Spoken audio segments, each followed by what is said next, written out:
Hi guys, today I have HONOR X7b and I want to show you how to manage your Google passwords on this device.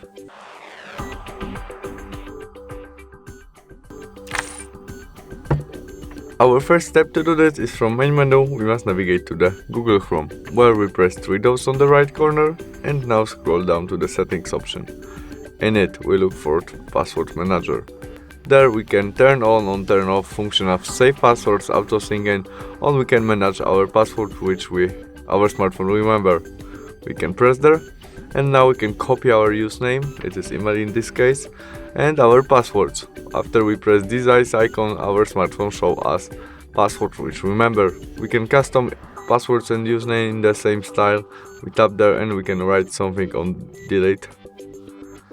We can delete all by this trash icon and confirm all by delete passwords, and we don't have any passwords right now. That's all. Thanks for watching, see you soon, bye!